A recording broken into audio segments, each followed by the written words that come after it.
बहुत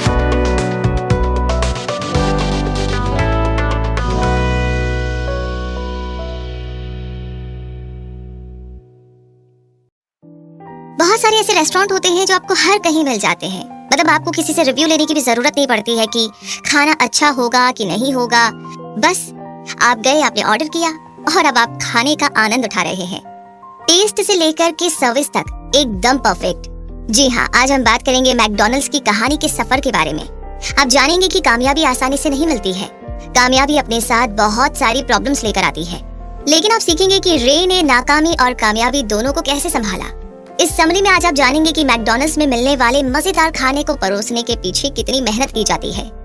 तो आइए शुरू करते हैं summary of grinding eat out, the making of McDonald's, जिसे लिखा है रे क्रॉक ने। तो आइए इस जर्नी को शुरू करते हैं। रे क्रॉक की जिंदगी मुश्किलों से भरी थी। वे एक मल्टी मिलियनियर के तौर पर जाने जाते हैं, लेकिन इसके लिए उन्होंने काफी स्ट्रगल किया। आपकी जानकारी के लिए आपको बता दें कि रे को मैकडॉनल्ड्स के ट्रांसफॉर्मेशन, उसके बदलाव के लिए जाना जाता है। उन्होंने ही इसे फूड एम्पायर बनाया जो ये आज है। लेकिन रे ने रातों रात ये कामयाबी हासिल नहीं की। मैकडॉनल्ड्स से पहले रे पेपर कप बेचते थे। ऐसा उन्होंने लगातार 17 सालों तक किया। उनकी सैलरी उनकी फैमिली को चलाने के लिए काफी नहीं थी। फिर रे ने पियानो भी बजाकर हालात को बेहतर करने की कोशिश की। हालांकि रे ने अपनी जिंदगी से कोई शिकायत नहीं की। वो जानती थी कि स्ट्रगल करना तो सक्सेस पाने का ही एक हिस्सा है। वो हमेशा आगे बढ़ने के मौकों की तलाश में रहते थे। 1954 में रे ने मल्टी मिक्सर के बारे में सुना। ये एक शेक मशीन थी जिसे हाल ही में लॉन्च किया गया था। इसमें 6 स्पिंडल थे और ये महंगा भी था। वैसे रे को इसके बारे में जानकर कुछ अच्छा महसूस हुआ था और इसीलिए उन्होंने मल्टी मिक्सर के सेल्समैन बनने के लिए अपनी नौकरी छोड़ दी। ये एक बहुत ही रिस्की कदम था। रे की पत्नी को विश्वास नहीं हो रहा था कि रे ने ऐसा कुछ किया है, लेकिन रे को लग रहा था कि उनके साथ अब कुछ अच्छा होने वाला है। उनके मन की बात वाकई में सच निकली। रे को पूरे स्टेट से कई बायर्स के कॉल आए। उनमें से एक थे ऑरेगन के एक रेस्टोरेंट के मालिक। एक दूसरा बायर था एरिजोना में सोडा फाउंटेन ऑपरेटर। वे सभी मल्टी मिक्सर खरीदना चाहते थे। कॉल करने वालों ने बताया कि मशीन का इस्तेमाल मैकडॉनल्ड ब्रदर्स करते हैं। अब जाहिर सी बात है कि मैकडॉनल्ड भाइयों द्वारा इस्तेमाल की जाने वाली कोई भी चीज एक अच्छी इन्वेस्टमेंट थी। रे के अंदर अब यहाँ से बेचैनी जागी। उन्हें जानना था कि आखिर ये मैकडॉनल्ड भाई कौन थे, वे बिजनेस फील्ड में आखिर क्यों मशहूर थे। रे की बेचैनी तब बढ़ी जब उन्हें पता चला कि इन भाइयों के पास 8 मल्टी मिक्सर है और ये एक बहुत बड़ी बात थी क्योंकि मशीन काफी महंगी थी। इसलिए रे ने अपने सवालों का जवाब ढूंढने के लिए लॉस एंजलिस की फ्लाइट ली। वो मैकडॉनल्ड भाइयों को ढूंढने के लिए सैन बर्नार्डिनो गए थे। पहले तो रे मैकडॉनल्ड भाइयों की बिल्डिंग से इम्प्रेस नहीं हुए। ये एक बहुत ही मामूली सी बिल्डिंग थी जिसकी पार्किंग भी बड़ी ही मामूली थी। इसमें कुछ खास इंटरेस्टिंग बात नहीं थी। हालांकि रे को जल्दी ही पता चल गया कि बायर्स हर बार रे के साथ बात करते हुए इन मैकडॉनल्ड भाइयों का जिक्र क्यों करते थे। मैकडॉनल्ड्स के खुलते ही कस्टमर्स का आना शुरू हो गया। कस्टमर्स की तादाद इतनी ज्यादा थी कि रे को अब कोई हैरानी नहीं थी कि उनके पास 8 मल्टी मिक्सर क्यों थे। रे ने कुछ कस्टमर्स के साथ कांटेक्ट किया और कैजुअल बातचीत की। एक कस्टमर ने कहा कि वो अक्सर वहां आता है, खाना सस्ता, टेस्टी और सर्विस तो बहुत ही तेज थी। एक दूसरे कस्टमर ने भी ठीक यही बात कही। रे इससे काफी इम्प्रेस हो गए। रे ने वहां जिस कस्टमर को भी देखा, साफ जाहिर हो रहा था कि वे अपना खाना एंजॉय कर रहे थे। लेकिन रे का दिमाग वहां के ओवर ड्राइव पर था। रे को लगा कि इस बिजनेस में काफी पोटेंशियल है। तो पूरा दिन ऑब्जर्व करने के बाद शाम को रे दोनों मैकडॉनल्ड भाइयों मैक और डिक से मिले। वे रे को जानते थे क्योंकि रे मल्टी मिक्सर बेचने की वजह से पॉपुलर थे। उन्होंने रात का खाना साथ खाया और मैकडॉनल्ड्स के बारे में बातें की। हैरानी की बात थी कि मैकडॉनल्ड्स का सिस्टम सिंपल और एफिशिएंट था। उन दिनों मैकडॉनल्ड्स का मेन्यू काफी लिमिटेड था। वे सिर्फ बर्गर, फ्राइज और ड्रिंक्स बेचते थे। जैसे जैसे वे आपस में बातें करते गए, रे और भी एक्साइटेड होते गए। वो पहले से ही अपने दिमाग में एक प्लान बनाने लगे थे, लेकिन पहले उन्हें ये देखना था कि मैकडॉनल्ड्स डेली कैसे ऑपरेट होता है। अगले दिन रे ने मैकडॉनल्ड्स के एम्प्लॉइज को देखा। वे अपने एक्शन में परफेक्ट थे। खाने की तैयारी, खाना बनाना और साफ सफाई करना उनके लिए जैसे बाएं हाथ का खेल हो। वे एक ऐसी मशीन की तरह काम कर रहे थे जिसमें तेल डाला गया हो। ये देखकर रे ने डील को फाइनल किया। उन्होंने मैक और डिक से कांटेक्ट किया और अपना प्लान बताया। रे के साथ मैकडॉनल्ड भाई पूरे देश में कई सारे फ्रेंचाइजी खोल सकते थे। इससे उनके और रे के पास भी बहुत सारे पैसे आएंगे। मैकडॉनल्ड्स की हर फ्रेंचाइजी में मल्टी मिक्सर बेचने के लिए रे को बहुत पैसा मिलेगा। लेकिन मैकडॉनल्ड भाई इसमें थोड़ा हिचकिचा रहे थे। वे बिजनेस वेंचर के साथ आने वाली प्रॉब्लम्स का सामना नहीं करना चाहते थे और आखिर ये परेशानी भरा काम था। रे ने पूरे भरोसे के साथ कहा कि वो ही इस बिजनेस वेंचर को एक हकीकत बनाने की जिम्मेदारी लेंगे और इसी जिम्मेदारी को निभाते हुए आगे जानते हैं क्या हुआ। आसमान में बादल छाए थे जब रे अपने घर वापस लौटे। उनके सूटकेस के अंदर एक कॉन्ट्रैक्ट था जिस पर मैकडॉनल्ड भाइयों ने सिग्नेचर किए थे। रे बहुत खुश हुए। वो एक बूढ़े शख्स थे, 52 साल के, लेकिन उन्हें ऐसा लगा जैसे वो फिर से जवान हो गए हैं। ये बिजनेस अपॉर्चुनिटी उनके करियर और जिंदगी दोनों को बदल सकती थी। अपनी उम्र के ज्यादातर लोगों की ही तरह रे भी कई सारी हेल्थ प्रॉब्लम से जूझ रहे थे। उन्हें डायबिटीज और अर्थराइटिस था। उन्हें गॉल ब्लैडर और थायराइड ग्लैंड की भी प्रॉब्लम थी। लेकिन रे को एक बार भी नहीं लगा कि उम्र और इसके कॉम्प्लिकेशन उन्हें रोक सकेंगे। वो अभी भी आगे बढ़ रहे थे और सीख रहे थे। रे बचपन से ही सपने देखने वाले इंसान थे। उन्हें दिन में सपने देखना पसंद था क्योंकि ये उनके काम का फाउंडेशन था। मिसाल के तौर पर उन्होंने नींबू पानी स्टैंड का सपना देखा और रे को नींबू पानी बेचने में ज्यादा समय नहीं लगा था। इसके लिए उन्हें काफी पैसे भी मिले थे। रे ने बड़े होकर एक ऐसे शख्स बनने का सपना देखा जो अपने फील्ड में कामयाब हो। इसीलिए वो गर्मियों की छुट्टियों में काम करते थे। वो सीखना और आगे बढ़ना चाहते थे।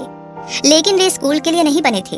अपने सेकेंड ईयर में ही वे हाई स्कूल से बाहर हो गए और वो असली दुनिया का हिस्सा बनना चाहते थे। वो पैसा कमाने के लिए बेताब थे।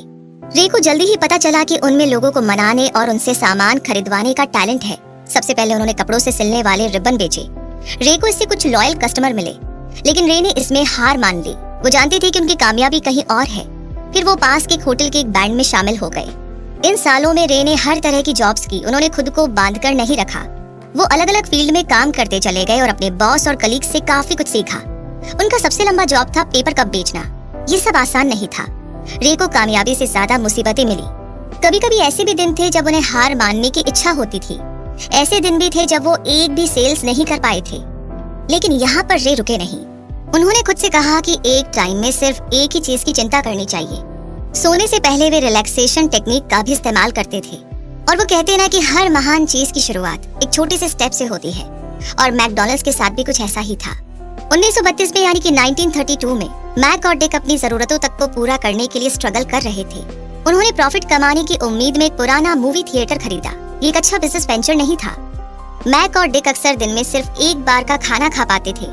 अक्सर उनका खाना होता था उनके थिएटर के पास के एक स्टैंड का हॉट डॉग। इसी हॉट डॉग स्टैंड ने उन्हें फूड इंडस्ट्री में आने का आइडिया दिया था। 1937 में यानी कि 1937 में मैक और डिक ड्राइव इन फूड सर्विस शुरू करने में कामयाब रहे। ये बहुत ही हिट हुई थी, लेकिन उन्होंने इसे सेकेंड वर्ल्ड वॉर के दौरान बंद कर दिया था। 1948 में यानी कि 1948 में जब उन्होंने फिर से रेस्टोरेंट खोला तो वो बिल्कुल अलग था। वे सिर्फ सिंपल खाना सर्व करते थे, बर्गर, फ्राइज और ड्रिंक्स। मेन्यू में जो कुछ भी कॉम्प्लिकेटेड था वो सब कुछ हटा दिया था। बहुत सारे कस्टमर्स मैकडॉनल्ड्स की तरफ खींचे चले आते थे। मेन्यू सिंपल रखा गया था ताकि हर इंग्रेडिएंट की क्वालिटी पर नजर रखी जा सके। स्टेट में कई सारे मैकडॉनल्ड्स खोलने के लिए रे बहुत ही ज्यादा एक्साइटेड थे। उन्होंने और मैकडॉनल्ड भाइयों ने वकीलों के सामने कॉन्ट्रैक्ट के बारे में बात की। उन्होंने फ्रेंचाइजी से रे को मिलने वाले परसेंटेज पर भी डिस्कस किया। दोनों भाइयों ने इस बात पर जोर डाला कि मैकडॉनल्ड्स में उनके पहले मैकडॉनल्ड्स की हर डिटेल और गाइडलाइन को फॉलो किया जाए। ऐसा इसीलिए ताकि मैकडॉनल्ड्स की क्वालिटी जरा भी खराब ना हो। अगर रे को कोई भी बदलाव करना हो तो उन्हें दोनों भाइयों के लॉयर को दिखाने के लिए इसे लिखना पड़ेगा। रे फौरन मान गए और मैकडॉनल्ड्स के साथ 10 साल के कॉन्ट्रैक्ट पर उन्होंने सिग्नेचर किया। लेकिन रे को काफी दिक्कतों का सामना करना पड़ा। सबसे पहले उनके लिए हर आर्किटेक्चर इंस्ट्रक्शन को फॉलो करना नामुमकिन था। भाइयों ने जो डिजाइन अपनाया था वो एक आधे रेगिस्तानी जगह के लिए लिया था। रे शिकागो के अर्बन एरिया में थे। मेन डिजाइन में कोई बेसमेंट नहीं था, लेकिन रे को एक बेसमेंट की जरूरत थी। इसलिए उन्होंने भाइयों को बुलवाया। भाइयों ने रे को बेसमेंट बनाने की परमिशन दे दी।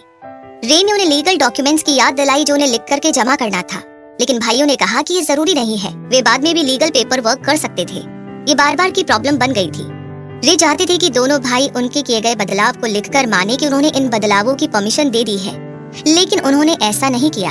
भाइयों ने कहा कि उनके पास ऐसा करने के लिए कोई सेक्रेटरी नहीं है।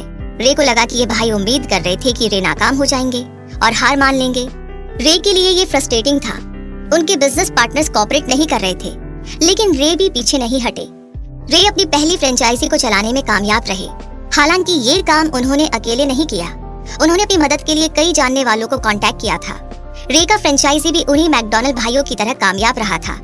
लेकिन एक और प्रॉब्लम थी जिसे हल करने में रे को काफी परेशानी हुई थी। ये प्रॉब्लम फ्रेंच फ्राइज के साथ जुड़ी थी। रे आसानी से अपनी फ्रेंचाइजी में फ्रेंच फ्राइज बेच सकते थे, लेकिन वो ऐसा नहीं कर सके। वो चाहते थे कि उनके फ्रेंच फ्राइज भी उन दोनों भाइयों के मैकडॉनल्ड्स की तरह टेस्टी हो। इसलिए टेस्ट और टेक्सचर को ठीक करने के लिए उन्होंने बहुत कोशिश की। रे को नहीं समझ में आ रहा था कि वो क्या गलती कर रहे हैं। उन्होंने फ्राइज बनाने की तैयारी और कुकिंग प्रोसेस को याद कर लिया था। उन्होंने मैकडॉनल्ड भाइयों को गाइडेंस के लिए बुलाया और रे ने अपने यहाँ बनने वाले फ्रेंच फ्राइज के तरीके के बारे में बताया। लेकिन दोनों भाइयों को भी प्रॉब्लम नहीं समझ आई थी। इसके बाद रे ने आलू और प्याज एसोसिएशन को बुलाया। वे घंटों फोन पर इसके बारे में बात करते और आखिर में इस एसोसिएशन ने इसका सोल्यूशन निकाला। रे को फ्रेंच फ्राइज बाहर हवा में रखनी होगी और ऐसा करने पर इसने आलू को टेस्टी बना दिया था। इसलिए रे ने अपने बेसमेंट में बड़े बड़े पंखे लगवाए। रे ने अपनी फ्रेंचाइजी के लिए बहुत सारे काम किए, उनमें से ये एक था। उन्होंने ये पक्का किया कि उनकी फ्रेंचाइजी में सब कुछ मैकडॉनल्ड भाइयों के बिजनेस के बराबर हो। पहले रेस में मल्टी मिक्सर्स की सेल्स के लिए आए थे, लेकिन जल्द ही रे को एहसास हुआ कि वो फूड इंडस्ट्री के लिए कितने पैशनेट हैं। खास तौर से वे मैकडॉनल्ड्स के लिए बहुत ही ज्यादा पैशनेट थे। रे की मैकडॉनल्ड्स की फ्रेंचाइजी अच्छी चल रही थी, लेकिन ये उन कर्जों को चुकाने के लिए काफी नहीं थे जो उन्होंने इन सालों में लिए थे। रे को और फ्रेंचाइजी खड़ी करने की जरूरत थी, लेकिन ये कहना आसान था, करना नहीं। वो दूसरे लोगों को काम पर रखने के लिए अफोर्ड नहीं कर सकते थे। किसी को रे की ऑफिस संभालने की जरूरत थी, क्योंकि वो अभी भी मल्टी मिक्सर बेच रहे थे। किसी को उनकी मैकडॉनल्ड्स फ्रेंचाइजी को भी मैनेज करना था। रे ये सब अपने आप नहीं कर सकते थे। उन्होंने आगे आने वाले फ्रेंचाइजी को चलाने के लिए भी रास्ता बनाना शुरू किया। रे ने धीरे धीरे मैकडॉनल्ड्स को आज के इस मैकडॉनल्ड्स में बदलना शुरू कर दिया, जैसा कि आज आप और हम इसको जानते हैं। उन दिनों रेस्टोरेंट में लाउड म्यूजिक का ट्रेंड था, लेकिन रे ने ज्यूक बॉक्स को अपने रेस्टोरेंट के अंदर नहीं आने दिया। उन्होंने वेंडिंग मशीनों को भी परमिशन नहीं दी। उन्होंने सोचा कि ज्यूक बॉक्स और वेंडिंग मशीन से कस्टमर्स और एम्प्लॉइज का ध्यान इधर उधर भटकेगा। रे मैकडॉनल्ड्स की फैमिली रेस्टोरेंट की इमेज को बनाए रखना चाहते थे, धीरे धीरे ही सही। लेकिन रे ने 1956 यानी कि 1956 में मैकडॉनल्ड्स की 8 फ्रेंचाइजी खोली। तब तक उनके पास हर ब्रांच को मैनेज करने वाले लोग भी हो गए थे। हर फ्रेंचाइजी की अपनी अलग ही प्रॉब्लम थी। किसी फ्रेंचाइजी को मीट सप्लायर की प्रॉब्लम थी, दूसरे को लोकेशन की प्रॉब्लम थी। अब इनको सुलझाना थका देने वाला काम था, लेकिन रे ने कभी भी काम करना बंद नहीं किया। और वो रुकते भी क्यों? आखिर ये उनके लिए एक बहुत बड़ा ब्रेक था। धीरे धीरे करके मैकडॉनल्ड्स ज्यादा और ज्यादा पॉपुलर हो रहा था। रे इससे बहुत खुश थे, लेकिन रे के मन में एक गोल था। वो चाहते थे कि मैकडॉनल्ड्स एक ऐसा रेस्टोरेंट बन जाए जो अपने ऑपरेटिंग सिस्टम के लिए भी जाना जाए। वो चाहते थे कि मैकडॉनल्ड्स अपने क्वालिटी, खाने की तैयारी और प्रेजेंटेशन को हमेशा एक जैसा कंसिस्टेंट बनाए रखे। रे ने हजारों ऐसे मैकडॉनल्ड्स का ख्वाब देखा जिनकी क्वालिटी वैसी ही शानदार रहे। इसमें बहुत टाइम और पैसा लगेगा। रे जानते थे कि उन्हें सप्लायर्स, ऑपरेशंस और एम्प्लॉइज को एक ही तरीके से ट्रेन करना पड़ेगा। उनकी बिजनेस की कामयाबी के लिए ये बहुत जरूरी था कि सब फ्रेंचाइजी एक ही जैसे काम करे। और तभी QSCNV की शुरुआत हुई। आज तक मैकडॉनल्ड्स में इन कोर प्रिंसिपल्स को इम्पोर्टेंट माना जाता है। Q यानी कि क्वालिटी, S यानी कि सर्विस और C यानी कि क्लीनलीनेस और V का मतलब है वैल्यू। तो सफाई, हाइजीन और वैल्यू। इसी के साथ आगे इस जर्नी में 1957 में यानी कि 1957 में मैकडॉनल्ड्स की पूरे देश में 25 फ्रेंचाइजी हो गई थी। फ्रेंचाइजी ऑपरेशन में और भी लोग शामिल हुए। एक थे फ्रेड टर्नर, जो कॉर्पोरेट साइड को संभालते थे। फ्रेड 23 साल के थे जब वो रे से पहली बार मिले थे। हालांकि वो यंग थे, लेकिन रे उनसे काफी इम्प्रेस हुए थे। फ्रेड एक नेचुरल लीडर थे। मैकडॉनल्ड्स फ्रेड की लीडरशिप के बगैर वो नहीं होता जो कि वो आज है। बाद में जाकर फ्रेड मैकडॉनल्ड्स के बोर्ड के प्रेसिडेंट बने थे और आखिर में चेयरमैन भी बने। जिम शिंडलर और सिक चाको भी थे। ये फ्रेंचाइजी की ग्रैंड ओपनिंग से पहले सारे इक्विपमेंट को तैयार करते थे। जब हेल्थ डिपार्टमेंट इनके लिए प्रॉब्लम बनी तो सिग ने एक हल निकाला। हेल्थ डिपार्टमेंट को चिंता थी कि एक कमरे में मिल्कशेक और बर्गर बनाना गंदा था। अब जो भी हाल के मैकडॉनल्ड्स थे, उनके डिजाइन में फेरबदल या चेंज करना काफी महंगा होता। इसीलिए सिग ने सुझाया कि एक ग्लास पार्टीशन बनाया जाए। मैकडॉनल्ड्स ने एक रेप्यूटेड रेस्टोरेंट चेन के तौर पर खुद को रातों रात ही नहीं बनाया था। इसे अलग अलग लोगों ने कई बार आकर इसमें बदलाव किए थे। इन सालों में लगातार बदलाव करने से ही ये फूड इंडस्ट्री में इतना बड़ा नाम बन पाया है। अब हम फ्रेड टर्नर पर दोबारा लौटते हैं। भले ही वो अभी बहुत यंग थे, लेकिन रे ने उन्हें बड़ी बड़ी जिम्मेदारियां सौंप दी थी। सालों से सेल्समैन रहने की वजह से रे का अंदाजा काफी अच्छा हो गया था। वो इतना जानते थे कि फ्रेड को जो कुछ भी दिया जाए वो उसे संभाल सकते हैं। जब भी मैकडॉनल्ड्स हैमबर्गर बन्स की बात आती है तो उसमें फ्रेड की काबिलियत दिखाई देती है। आप सोच सकते हैं इन बन में ऐसा क्या खास है। मैकडॉनल्ड्स के लिए ये सब कुछ है। जैसा कि हम पहले ही जान चुके हैं कि मैकडॉनल्ड्स का एक लिमिटेड मेन्यू था। उन्होंने ये पक्का किया कि इसके सारे इंग्रेडिएंट्स बहुत ही हाई क्वालिटी के हो। अगर आप नाम कमाना चाहते हो तो आपको हर छोटी छोटी बातों को ध्यान में रखना होगा, और फ्रेड ने यही किया। रे ने बन्स का इंतजाम मिडवेस्ट के एक सप्लायर से किया। इनके सप्लाई के बन्स झुंड में होते थे, मतलब 4 से 6 बन आपस में चिपके होते थे। फ्रेड ने कहा कि ऐसे बन्स काम में अड़चन डालेंगे। स्टाफ के लोग हर बन को काटने में टाइम बर्बाद करेंगे। इसीलिए फ्रेड ने अपने सप्लायर से बंस को झुंड में न देने के लिए कहा। इन छोटे छोटे बदलावों से किचन में टाइम की काफी बचत हुई। इससे काफी पैसा भी बच गया। स्टाफ के लोग भी ज्यादा एफिशिएंट, बेहतर काम करने वाले बन गए थे और मैकडॉनल्ड्स की वजह से उनके बन सप्लायर को भी बहुत ज्यादा कस्टमर्स मिले। एक फेमस रेस्टोरेंट के जैसे बंस कौन नहीं लेना चाहेगा। मैकडॉनल्ड्स की कामयाबी एक बहुत ही मुश्किल रास्ता थी। बहुत सारे लोगों ने मेन्यू का मजाक उड़ाया था। उनके पास पहले से ही बहुत सारे कस्टमर्स थे, क्यों ना इसको और भी फैलाया जाए। लेकिन रे ने लोगों की बात नहीं सुनी। वो जानते थे कि छोटी छोटी डिटेल्स पर काम करने से जबरदस्त रिजल्ट मिलेंगे। यही बात मैकडॉनल्ड्स को एक फूड एम्पायर बनाने की चाबी थी और इस तरीके से आगे मैकडॉनल्ड्स एक अच्छा बिजनेस कर रहा था। रे ने सोचा कि जो भी बुरा होना था हो चुका, लेकिन अफसोस कि उनकी प्रॉब्लम अभी शुरू हो रही थी। क्लेम बोहर नाम का एक शख्स एक दिन रे के ऑफिस गया। उसने मैकडॉनल्ड्स को दूसरे देशों में फैलाने के बारे में बात की। क्लेम ने दावा किया कि वो इसे हकीकत में बदल सकता है। रे आसानी से राजी हो गए। एक सेल्समैन के तौर पर उनका अंदाजा उन्हें बता रहा था कि क्लेम अपनी बात पर कायम रहेगा, लेकिन अंदाजा या मन की आवाज हमेशा सही नहीं होती। क्लेम ने रे को धोखा दिया। उसने रे को और पैसे देने के बजाय और कर्ज दिया। जाहिर सी बात है कि क्लेम मैकडॉनल्ड्स को बनाने के लिए इस्तेमाल हुई प्रॉपर्टीज के पैसे नहीं दे रहा था। उन जगहों के मालिक रे से पैसे की मांग कर रहे थे, लेकिन रे के पास पैसे नहीं थे। फ्रेंचाइजी से होने वाला प्रॉफिट रे की पॉकेट में नहीं आता था। इसका एक हिस्सा मैकडॉनल्ड भाइयों के पास जाता था, इसका कुछ हिस्सा रे के एम्प्लॉइज के पास जाता। रे के पास जो पैसा था वो सीधे उनके पिछले कर्जों को चुकाने में चला गया। रे को समझ नहीं आ रहा था कि वो इस प्रॉब्लम से कैसे निकले, लेकिन वे भूल गए थे कि वो अकेले नहीं हैं।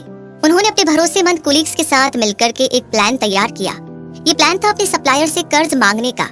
अब तक उनके सप्लायर भी बेहतर पोजीशन में थे। मैकडॉनल्ड्स के आगे बढ़ने के साथ वे भी आगे बढ़ पाए थे। उन्होंने एक दूसरे को ऊपर उठने में मदद की। डील्स की गई और कॉन्ट्रैक्ट्स पर सिग्नेचर हुए और आखिर में रे उस प्रॉब्लम को सुलझाने में कामयाब रहे, जिसे क्लेम ने मैकडॉनल्ड्स के सामने लाकर खड़ी कर दी थी। ये नामुमकिन था अगर रे अपने साथ काम करने वालों की मदद नहीं लेते। खैर, तभी एक और प्रॉब्लम रे के सामने आई और ये थे मैकडॉनल्ड भाई। उन्होंने रे और उनके लोगों के लाए हुए बदलावों को मानने से इनकार कर दिया। रे ने कहा कि ये वक्त के साथ बदलने का एक तरीका था। ज्यादा से ज्यादा रेस्टोरेंट चेन्स खुल रहे थे। इस कंपटीशन में रहने के लिए मैकडॉनल्ड्स को सबसे ऊपर रहना चाहिए, लेकिन मैकडॉनल्ड भाइयों ने रे की बात नहीं मानी। उनके लिए नए प्रोटोकॉल सीखना जरूरी नहीं था। उनके हिसाब से उनका सिस्टम ठीक चल रहा था। एफिशिएंट होना बहुत जरूरी नहीं था। इस तरह की सोच ने मैकडॉनल्ड्स को सालों तक और आगे बढ़ने नहीं दिया और आखिर में रे ने मैकडॉनल्ड भाइयों से अलग होने का फैसला किया, क्योंकि मैकडॉनल्ड भाई साथ नहीं दे रहे थे और आगे बढ़ने को तैयार भी नहीं थे। तो रे ने पूछा कि वे मैकडॉनल्ड्स को कितने में बेचेंगे। उन्होंने अपनी कीमत सामने रखी तो रे लगभग पीछे हट ही गए थे। ये बहुत ज्यादा की डिमांड थी। अब रे को आखिर $2.7 मिलियन कहां से मिलते, लेकिन उन्होंने हार मानने से इनकार कर दिया। पिछली प्रॉब्लम्स की तरह रे ने हेल्प के लिए अपने कोलीग्स का साथ मांगा। उन्होंने जॉन ब्रिस्टल के साथ एक अग्रीमेंट करवाया। वो अलग अलग फेमस इंस्टीट्यूट के फाइनेंशियल एडवाइजर थे। उनके क्लाइंट्स में से एक था प्रिंसटन यूनिवर्सिटी। जॉन ने कहा कि वो रे को कैश देंगे, हालांकि रे को उन्हें इन पैसों को इंस्टॉलमेंट में वापस करना होगा। रे ने सोचा कि इसे चुकाने में उन्हें लगभग 20 साल लगेंगे, लेकिन वो जॉन ब्रिस्टल को 6 साल में पैसे लौटाने में कामयाब हुए और आखिर में रे के पास मैकडॉनल्ड्स आ ही गया था। बिजनेस बड़ा हो रहा था और ज्यादा से ज्यादा टैलेंटेड और स्किल वाले लोग इनके साथ काम करने आए और इस तरीके से इस जर्नी में अब हम पहुंच गए हैं कंक्लूजन पर। तो मुद्दा मामला ऐसा है कि आपने सीखा यहाँ पर कि कामयाबी जो है ना, एक बहुत बड़ी कीमत चुकाने पर मिलती है। अगर आप कुछ यादगार बनाना चाहते हैं तो आपको उसके लिए कोशिश करनी होगी। आपने रे क्रॉक की जिंदगी के बारे में जाना। उन्होंने सालों तक स्ट्रगल किया। 52 साल की उम्र तक उनके पास मैकडॉनल्ड्स नहीं था, लेकिन अगर आप कामयाबी तक पहुंचना चाहते हैं तो इसमें उम्र भी कभी रास्ते में नहीं आती। आपने सीखा कि अलग अलग फील्ड को आजमाना ठीक है। रे ने कभी खुद को फूड इंडस्ट्री में काम करने का सोचा नहीं था। उन्होंने अपनी पूरी जिंदगी एक सेल्समैन के तौर पर गुजारी, ना कि रेस्टोरेंट चेन को चलाते हुए। लेकिन रे ने खुद को बांधकर नहीं रखा और इसी हौसले की वजह से वो आगे बढ़ पाए। आपने मैकडॉनल्ड्स की मामूली सी शुरुआत के बारे में जाना। मैकडॉनल्ड भाइयों ने हॉट डॉग स्टैंड से इंस्पिरेशन ली थी। उन्होंने एक धीमी शुरुआत की थी। उनके पास सिर्फ एक लिमिटेड मेन्यू था ताकि वे हर इंग्रेडिएंट की क्वालिटी अच्छी रख सके। आपने मैकडॉनल्ड्स को फूड एम्पायर बनाने के लिए रे के डेडिकेशन के बारे में भी जाना। अपने कलीग्स के साथ उन्होंने हर छोटी छोटी डिटेल का ध्यान रखा। उन्होंने ये देखा कि हर मसाला सही तरीके से पकाया गया हो। बाद में उन्होंने एक ऑपरेटिंग सिस्टम बनाया जिसे मैकडॉनल्ड्स अब तक यूज करता है। वे रेस्टोरेंट के कोर प्रिंसिपल को मानते हैं, क्वालिटी, सर्विस, क्लीनलीनेस और वैल्यू। आपने सीखा कि छोटी छोटी बातों पर ध्यान देने से अच्छे रिजल्ट मिल सकते हैं। मैकडॉनल्ड्स को आज का फूड एम्पायर बनाने के पीछे है नपा तुला कदम लेना। अब आप जान चुके हैं कि मैकडॉनल्ड्स को आज के जैसा बनने के पीछे किन किन बातों का हाथ है। बहुत सारे लोगों ने इस रेस्टोरेंट चेन को इसकी ऊंचाई तक पहुंचाने में अपना सब कुछ लगा दिया। कामयाबी रातों रात नहीं मिलती। कभी कभार कामयाबी ऐसी जगहों से भी मिलती है जहां से आपको उम्मीद ना हो। तो अपने आप को रोकिए मत, अलग अलग फील्ड में खुद को आजमाइए। क्या पता चलते चलते आपको रास्ते में ही कहीं अपने खुद का मैकडॉनल्ड्स मिल जाए या कुछ और। इसी के साथ ये ऑडियो बुक समरी यहीं पर कंप्लीट होती है। लेकिन हमारी आगे बढ़ने की जर्नी, ग्रो करने की जर्नी, अपने बिजनेस को आगे ले जाने की जर्नी, अपने गोल्स पूरे करने की जर्नी, बहुत सारी चीजें एक दो कदम और आगे बढ़ती है। तो ये समरी आपको कैसी लगी? कौन सी बात, कौन सा कॉन्सेप्ट आपको बहुत अच्छा लगा? आप क्या करने वाले हैं, क्या सोच रहे हैं? कमेंट बॉक्स में लिख करके जरूर बताइएगा। आगे के समरी के बारे में जानना चाहते हैं वो भी भेज दीजिए।